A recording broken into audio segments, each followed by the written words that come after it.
Thank you, Gaurav, Toastmaster Gaurav, for that wonderful introduction. Good evening, everyone.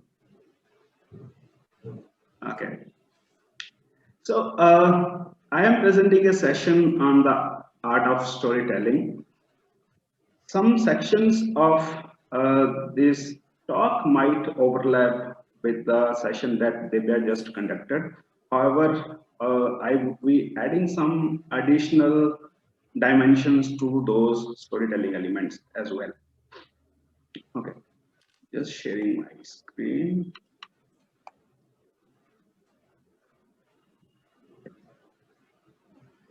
Could anyone confirm if Shiari is able to see my screen? Yes. Yes. Okay. So, as we all know, in Toastmaster fraternity and in general in corporate or personal life, the best way to tell your speech is through storytelling. Reason being, when you wrap your message inside a story, not only can you relate very deeply to the audience, but also the message that you reveal is memorable to the audience for a long, long time. I will give you three reasons first why storytelling is the best technique to deliver a speech. When you The storytelling process itself is a very simple, entertaining, and comprehensible process. We have grown up listening stories, so human minds are naturally made to hear and listen stories. Second thing is more about psychology. When you hear stories, your subconscious mind automatically inserts your own experiences in other person's story, and that makes the speaker connect to the audience much more deeply. Let me tell you an instance. When I was in school, every time I was called in front of morning assembly to speak on something, I used to get scared. I would develop cold feet and I would forget my content. How many of you could relate such instances in your own school life if you were underconfident speaker like me during that time? So you subconsciously insert your own experiences, and that's what makes the storytelling a co-creative process. And third point is storytelling is not only psychologically effective, but there is effective science behind this, which is more about physiological. When we hear stories, our bodies secrete two hormones. One is cortisol and second is oxytocin. Cortisol enhances your attention span and oxytocin enhances your ability to feel emotions and empathy. That's why it's believed that storytelling is the best way to narrate your speeches. So now that we know how important the storytelling is, let's go to how to tell the stories. I will converge back to something that Divya said, begin with end. When you are going to write your story, first thing that you must be absolutely clear is the message that you are going to reveal to your story. One important thing here is that you must know what do you want your audience to do, act, or feel after they have heard your story. Important thing to note here is that this is the process during writing the story. While actually delivering the story, you are not going to reveal your message in the very beginning of your story. Let your story would be unraveling the message of your story during its entire course. It's not during that stage. It's the stage when you're going to write your story. Your entire story should revolve around one simple yet powerful message.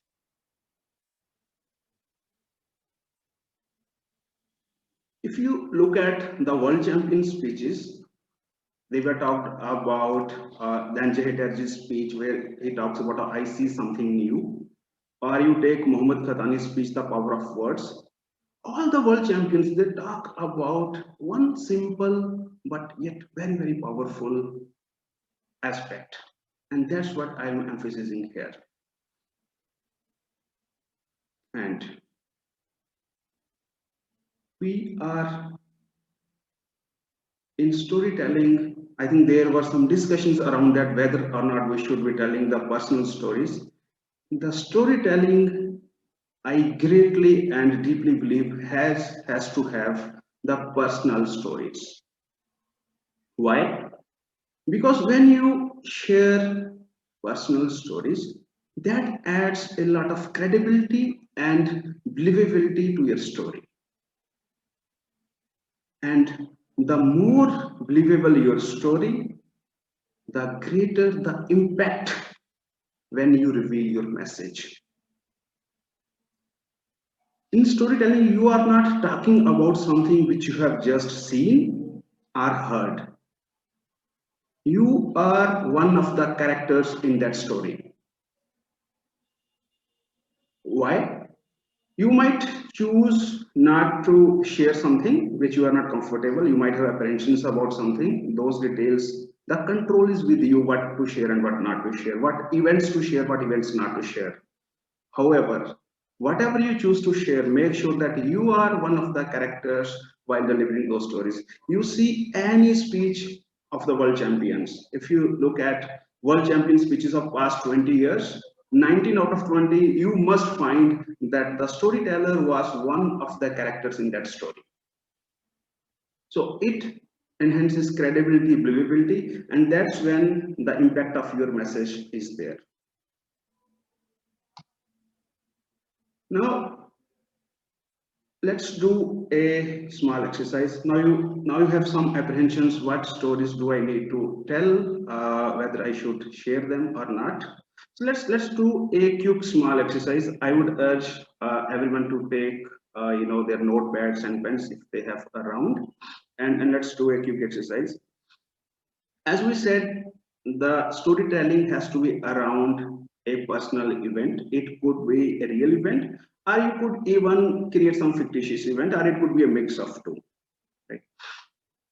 Can you take a list of 7, 8, 10 references from your life which you think are the events which shaped you, which are the greatest and deepest, which have that kind of impact on your life? Think of those events and just create a reference list, just 3 4 words about each of the event. Can we do that? And we would have someone to speak after we conclude this exercise. We'll take just around 30 40 seconds to do this exercise.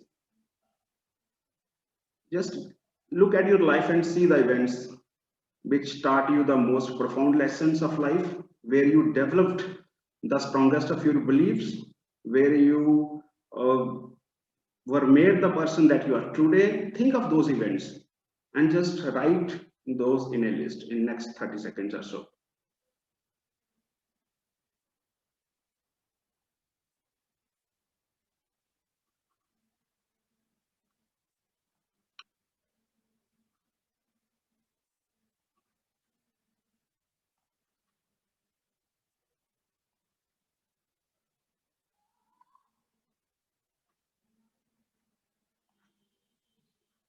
Okay.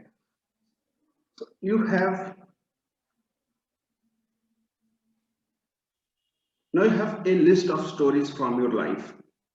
Now from this group, create a subgroup which around the topics or events which you are passionate about, which you think are the events which you should share with the world, the people outside, and which you are really, really passionate about. Use those topics or themes from this list. So you will create a subgroup out of 8 or 10 events that you have created.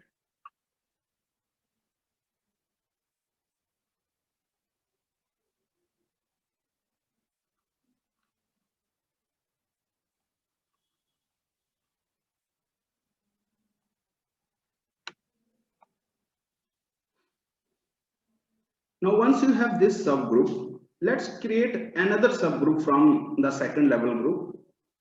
From this subgroup, take the topics which you think you can really add value to your audience, where you can either motivate your audience, you can heighten their beliefs, you can make them a better person. Now choose those topics from the second group.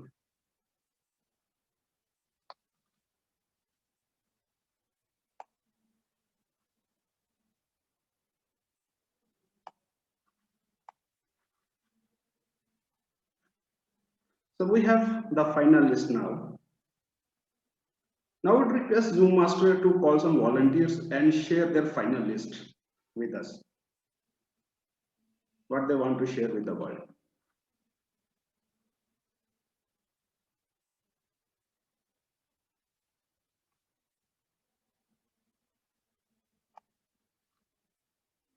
Do we have any volunteers, Zoom Master? None of the participants have raised their hands till now. Avinash, Swapnil here, Toastmaster Avinash. Yes, Toastmaster Swapnil. What's your final list looking like? I can share one event from that here. I heard the time limit, I will conclude it within 30 seconds. I am a postgraduate in pharmacy, and there is one entrance exam to be cleared. And if we clear that exam, we get stipend in the post graduation. But what happened is after studying very hard and getting admission to post graduation, our college was not giving stipend, and a group of 5-7 students including me decided to fight against it. And it was after 5 or 7 years gap that our college decided to give that stipend. So that fight kind of gave me confidence not to take things lying and to fight wherever necessary, and it helped me boost my confidence. That's it. Absolutely. That's a wonderful, wonderful story to share. Thank you, Toastmaster Swapnil. Now, that's a personal story. However, what is more profound about this story is the message that was coming out of this story. The message that was getting unraveled was about fighting for your rights. And then when Swapnil was doing it, I was feeling like that I could have stories in my life where I could have fought. And then in the end, he gives me a message call for action that I should also do it. So that's a story, but more importantly, there's a call for action, there's a message in the very end of the story. And that's what adds value to the lives of your audience. And that's the most important thing. Now, now we have stories with us. Next important thing is to how to deliver the compelling and engaging stories. The compelling and engaging stories are not the ones that we tell. The great stories are the ones which we can show to our audience. How can we invoke their imagination and show them the events running in front of their imagination? That's what we have to do. But how to do that? Okay. Establish the plot, place, and time when the story is taking place to give it some realistic imagination to your audience. Your story will progress through characters. Establish the characters. We'll talk more on how to establish characters for a profound impact. Now, every story has a challenge, conflict, and change. That's what Swapnil's story also has. There was a conflict, and then the conflict deepens. The conflict gets worse. The problem gets worse, and that's when the hero, the antagonist, the protagonist of your story, he or she develops the beliefs, and using those beliefs, the new found personality, the protagonist of your story wins over the situation, and then he or she is the credible resource person to tell the audience that I have done it, you can also do it, right? That's why it has to be a personal story. If you have not done it yourself, you cannot tell your audience that you need to do this. So having done it yourself is very, very important. Or some character who's very closely related must have overcome the situation. and learn the lessons before you share the lessons with the audience. So you can take a snapshot of this formula to develop your stories. This is something similar to what Swapnil just narrated. I think that's a wonderful job. Now, as I said, we don't just have to tell the stories, we have to show the stories, and we can tell the stories by building visualizations in the minds of our audience. Your audience is much more likely to believe anything which they can visualize, and you have to invoke their senses. You invoke not only their senses of visualization, but invoke all other senses. Invoke their sense of hearing, listening, invoke their sense of taste, touch, smell. For example, I will give you an example. If I tell my audience, one of the characters in my story is Sahil. Sahil stopped his car in front of gate. That's one way of telling it. I will do it another way. Sahil stopped his pearl white Honda City in front of gate. The white Honda City was sparkling as the sun was shining on it. In the first sentence and second sentence, what's the difference? Could you see a Honda City of white color, and could you also see sunlight falling on Honda City? So I've created visualizations for your mind. So you invoke all the senses, not just sense of visualization. Invoke their sense of smell. For example, I could say I entered the kitchen. Another way, as I entered the kitchen, I could experience the fragrance and aromas of the dishes that were getting prepared. So invoke their sense of smell. If you use sensory details, you are not just telling the story, you are making them see, hear, feel, and touch the story. And that's the level where you want to take your story. I gave you just few examples how to do that. Now, the characters are the most important elements of your story, and your story progresses through characters. As I said, you must be one of the characters in your story, and your story must tell how your characters are feeling, how they are acting, how they are looking like, what are they doing. First, I talked about that we want our audience to see the story. Now let's go to another level. You not only want your audience to see and imagine the story, you want your audience to relive the story with you. And they can relive the story with you if you enact the story to some extent. Consider your stage as a place of events, and that's where various characters are interacting with one another. You are giving more weightage, more weight, you are making them more profound through some techniques.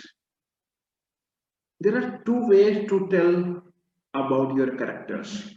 One is indirect way, where you say, my character was very witty, was very funny. And in another way, you step into the shoes of your character and you give your characters dialogues and you give him or her a humorous dialogue. So you are enacting the various characters. So give your character dialogues. Tell what your characters are thinking. Enact how they are thinking. Establish characters by telling about how they look like. What are they wearing? It will give more realistic shades to your story. And tell them what they are doing, actions. And while you are doing actions, it is not only about body language, but it's also a lot about other non-verbal things. The gestures, the expressions, all of them have a much more impact than the verbal things that you're telling. For example, you could tell that your character got surprised. That's one way of doing it. And secondly, you don't tell this line, you enact the expression of that, right? So your facial expressions and gestures would tell it in much more interesting and meaningful way. And that's when you live your characters on the stage. Swapnil, how much time do we have? I am not seeing the timer back. We have reached our 20 minutes allotted time. Okay, okay. I will conclude in next 3 to 4 minutes then, if that is okay for host and Zoom master. Avinash, you may continue with your pace. We have time. The meeting is scheduled till 6:30. You may continue for another 10 minutes if required. Wow, wonderful. Thank you.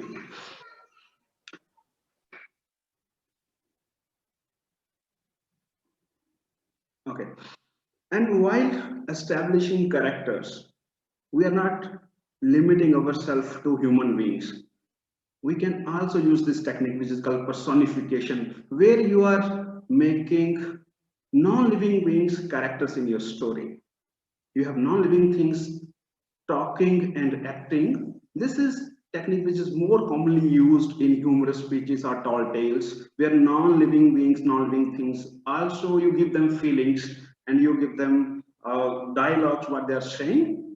For example, you say, even my shoes were telling me you look stupid. Right? Shoes don't tell, but you are giving your shoes a feeling. Right? So this is another technique that you can do to establish characters around non-living beings. So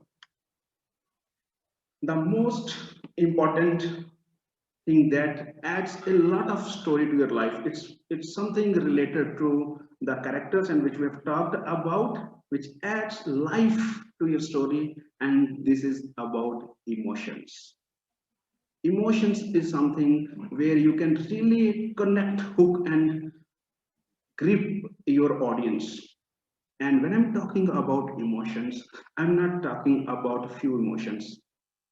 You want your audience to and take them to a roller coaster of emotions, take them to a variety of emotions, take them from heights of humor to the depths of depression. Play out high voltage drama in front of them and then lead them to the silence. Emotions of fear, anger, friendship, happiness, joy, frustration, depression.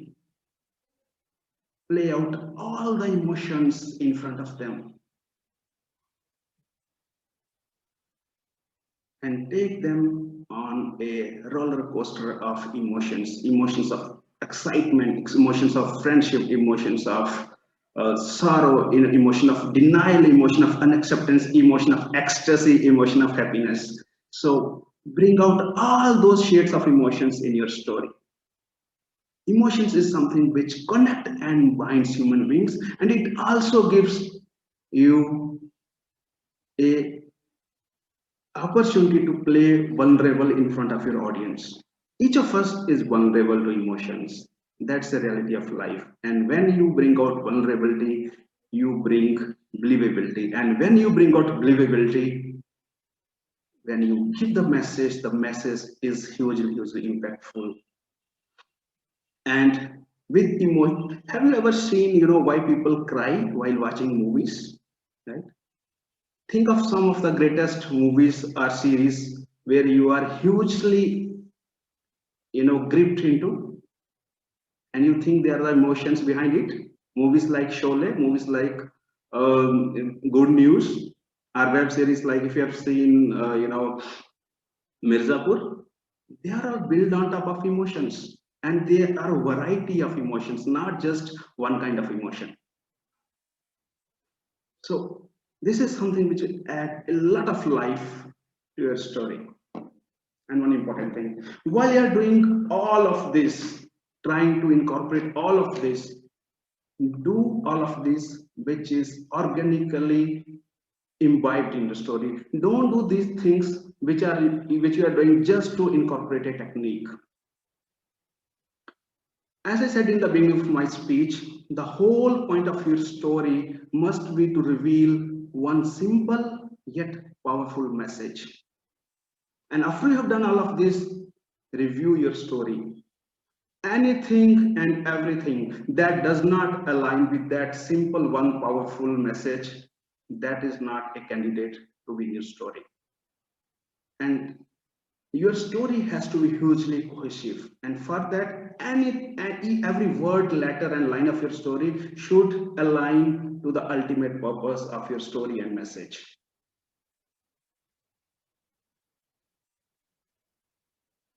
Let me give you a simple technique how to rewrite your story. As I said, the great stories are not written, the great stories are rewritten, they evolve, they get better with time and revisions. And how to do that? Let me give you a dramatic tool to do that. Chekhov's gun is a principle in literary writing which states that if in a part of your literary piece you talk about a gun hanging on a wall, in the subsequent sections of your literature that gun must absolutely fire. If you are talking about gun, it's not firing later on, it's not part of your story or speech. That's the way you take out all the fat out of your story and you keep only the gripping elements of your story that aligns with the core message. So anything that you talk about should align. If it does not align, it's not part of your story. If you talk about gun, now it must later on fire. Otherwise, there was no point talking about gun. A related literary tool that we can use is foreshadowing and callback. Foreshadowing is something where you talk about something, give just a reference, but don't tell the purpose, and you go on to your story and later on you call back to something that you have established earlier in your story.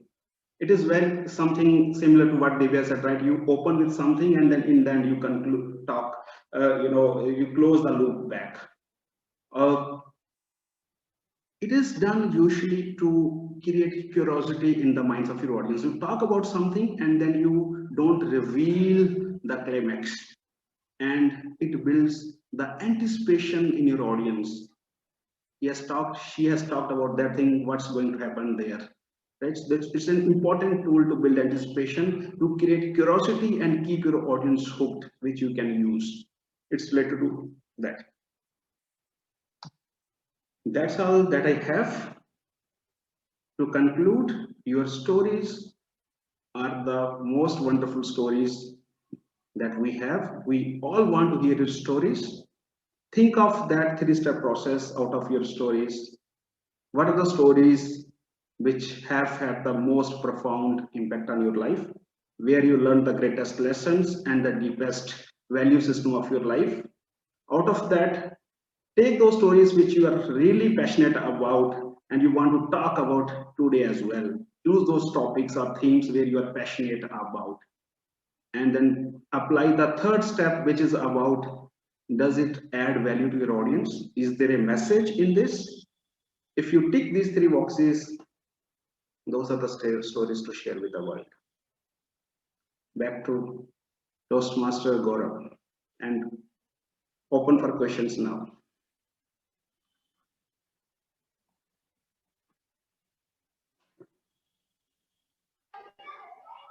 Avinash, I have a question. How to add voice modulation to emotion?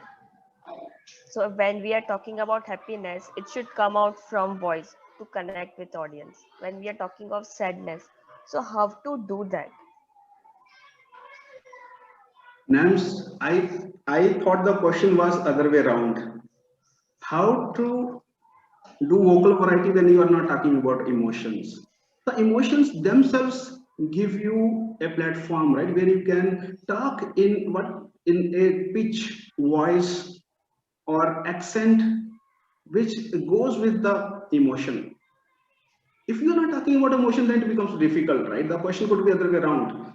Let me give you an example. I could get excited and talk about really something fascinating, or I could be sad and not like to talk about that. When I'm talking about something that is sad, I drop my voice, I slow my speech rate. And when I'm talking about something where I'm excited, happy, I elevate my pitch and I increase my speech rate, the words that I speak. So when you have emotions, it becomes very easy. Just play the emotions. But when you're not talking about emotions, then it becomes difficult. We're talking about something plain. That's why when you have more dialogues, more emotions, you have more opportunities to do vocal variety.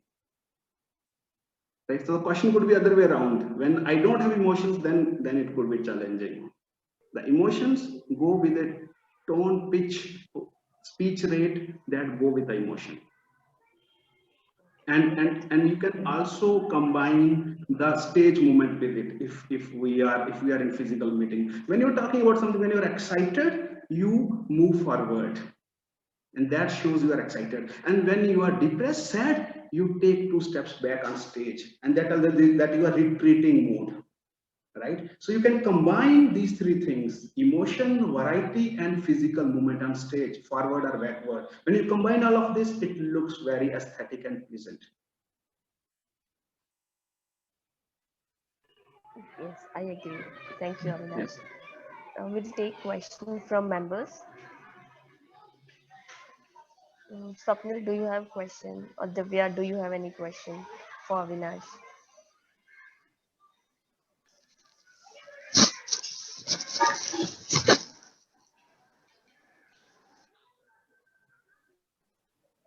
Avinash, something that I personally struggle with is I have a story that I want to say, but sometimes I'm not able to like really write a powerful conclusion, or I'm not able to give a powerful message. So then it happens that it gets diverted into some other route. So how do you, what tips would you give to make the whole story coherent? Yeah, so I think before I think I just shared 3 step technique with you, right? So once you have your subgroup of stories that you are still passionate about, you think about, does these stories lead to some message? The process is in fact other way around. That's why I said begin with end, right? So for example, what I do other way around. First, I think of messages, right? First, I think of messages that I want my audience to give. What is one thing, right, that I said? What's one thing that you want your audience to feel, act, do after you have concluded your speech? Think of one actionable item first, right? So let's go reverse way around. And then you think, whether this is really a profound message, and the message should be, which is very simple and very universal in nature. For example, if you talk about world champion speeches, the most intelligent thing that those people do, they pick a message that is very simple and very universal in appeal. Power of words. I see something in you, right?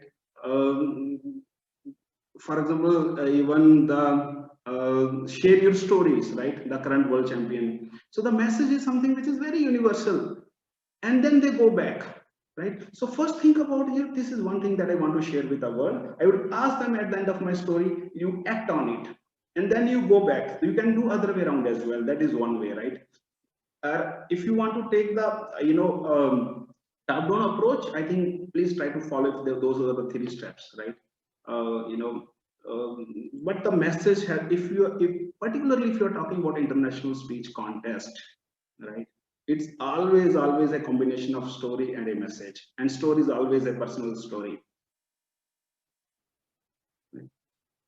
So I think the story will definitely, because there must be some learning, right? Otherwise, there is no value in telling that story, right? For example, I took admission in a school, everything went well. This is what happened, all that. That could be my life story. But what is the value that I'm adding to the lives of my audience? Nothing, right? So there must be some conflict, right? As was the case in Swapnil's story. And in the conflict, you learn a new value system, you develop a new belief, and using that belief, you overcome the situation, and then you tell your audience, this is what you should also do, right? And by the time you have already established yourself a credible resource on that, value system, because you have lived and enacted and done that.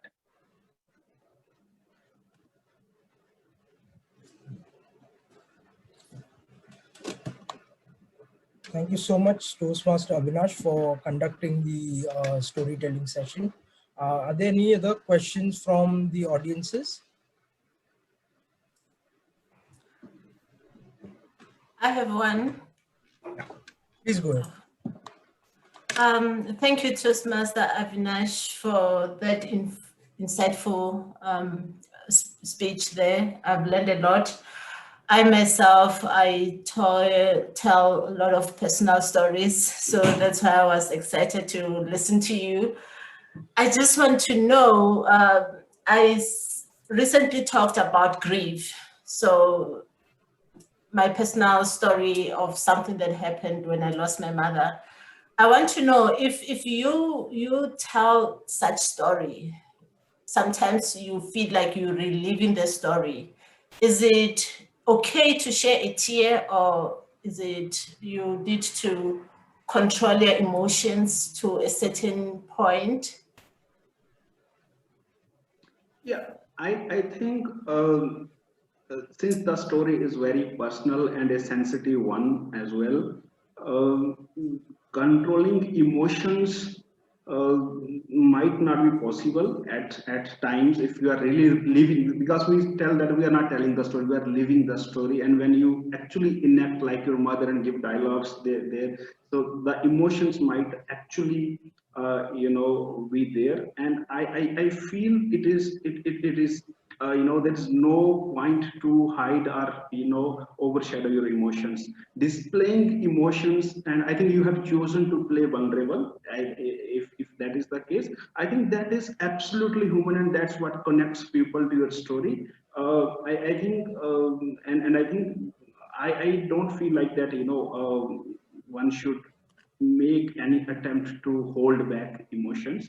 Of course, if it comes in the course of speech delivery, for example, if I'm really get too emotional and start crying, that is something I think which will not happen, because I have practiced and rehearsed the story. But I think if you are displaying the emotions, I think that is an edge, that is an asset, that is not something which you like to do, because audience will audience would feel your emotions, right? And they would feel it when you are actually reliving it. And I think though it's very sensitive, however, I think if you could play out emotions, not play out, if you could live the emotions, I think it's a big asset, it's a big thing for a storyteller. It's not something which has to be controlled, it has to be unleashed.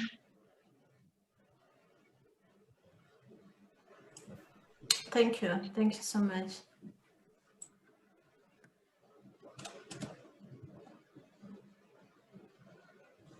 Great. Any other questions?